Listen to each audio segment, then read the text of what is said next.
This is the Home Box Office Television Network.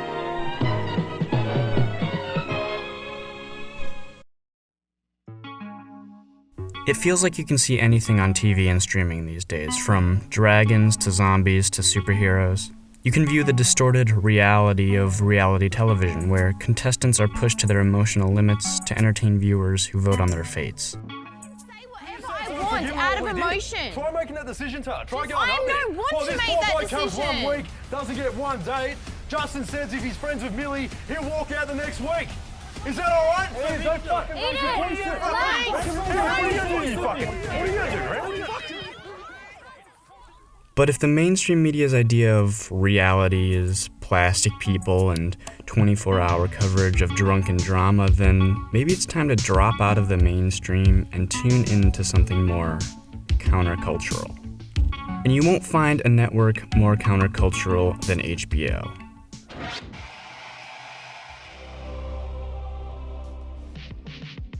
Starting in the 90s, HBO began pushing the boundaries of what TV could be, with subversive shows such as Tales from the Crypt, The Sopranos, and later The Wire. HBO found massive success with these hour-long dramas, and they've been producing cutting-edge material ever since. So it's unsurprising that when the channel took a risk adapting a Vimeo web series in 2016, they ended up with something truly special.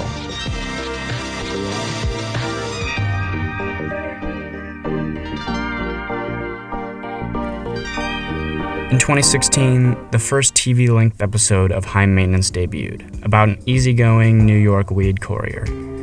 It doesn't get much more countercultural than that. So, you're a pot dealer. What's that like?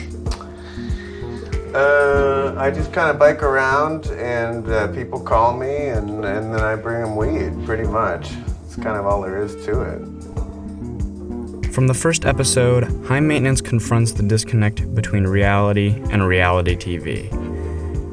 We're introduced to what happens when a high-intensity reality show wannabe, this guy... Because I'm not dancing for you and your stupid little friends, you fucking idiots! Hey, oh well, excuse me. I guess I can't fucking do anything right, can I? No, you can't do anything I guess I'm right. just the worst boyfriend Seriously, do you hear yourself? You're trying to act like some badass Fast and the Furious, whatever Vin Diesel's type shit this is. When that kind of person interacts with our realistic, show-defining protagonist, known simply as the guy. Oh, I can't, man. I gotta... What, you don't want to smoke with us? No, I just have other clients I gotta get to. Sorry. You just want me to leave the money on the counter like you're a hooker? No, I... Oh, I know. You think I'm some kind of loser, right? No. Like I don't know how to keep a woman satisfied. I didn't right? say that. Like, what kind of guy am I? I get it.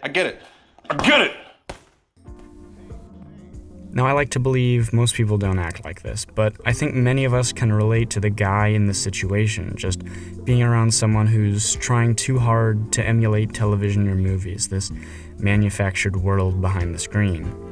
The guy is only one of dozens of relatable characters in High Maintenance, though. In fact, the guy isn't really the show's main character. Instead, he's our connective tissue to the lives of dozens of New Yorkers. Most TV shows try to sell you a clean-cut version of the world. Every show features character archetypes. Each part fits into a certain slot. But there's billions of people in the world. No one fits perfectly into any stereotype.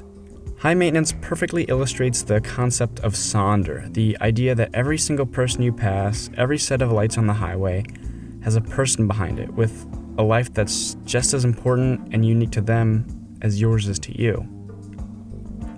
One of my favorite episodes depicts Isha, a first-generation student stuck between worlds. She's in college, between being a kid and an adult, so she's trying to find herself. Additionally, her family's religious values mean she has to hide her smoking habits. It was with friends who smoke khaladu. It wasn't me. Can we just please agree that I'm not stupid? Acha? Don't worry, I'm not going to tell your mother. Despite being a hardworking and caring person, I need to pick up my cousin from her youth group thing, so I gotta go. She has to live this dual life. Society has this preconception about people who smoke, that they're all stoners, but Isha is deeply relatable in that she works incredibly hard just to be shunned for something she does privately in her free time. And this doesn't just apply to weed, it can apply to any number of things. Music tastes, the kind of video games people like, or someone's sense of style. And after Isha's story, we never see her again. The show's anthology format gives us maybe 15 minutes with each character, keeping the show from ever getting boring. Yet, 15 minutes can feel like an eternity in high maintenance, and all the while you're being exposed to different kinds of people you might never interact with regularly. And this is why the guy is such a perfect character. As I mentioned before, people love to demonize things they don't understand, but in reality, it's the social aspect of countercultures that many people enjoy, and the guy perfectly encapsulates the friendly, accepting, and low-maintenance attitudes central to these niches. Yeah. Okay, look, man. You're wearing a dress right now.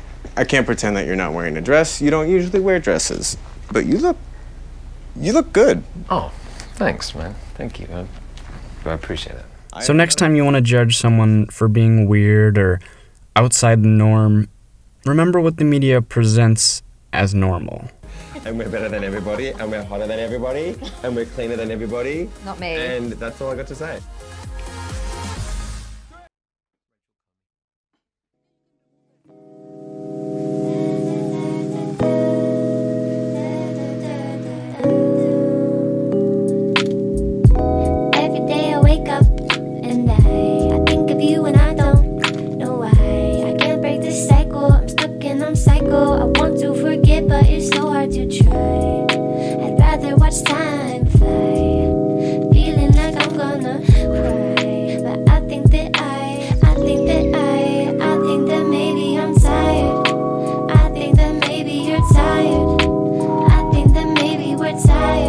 Just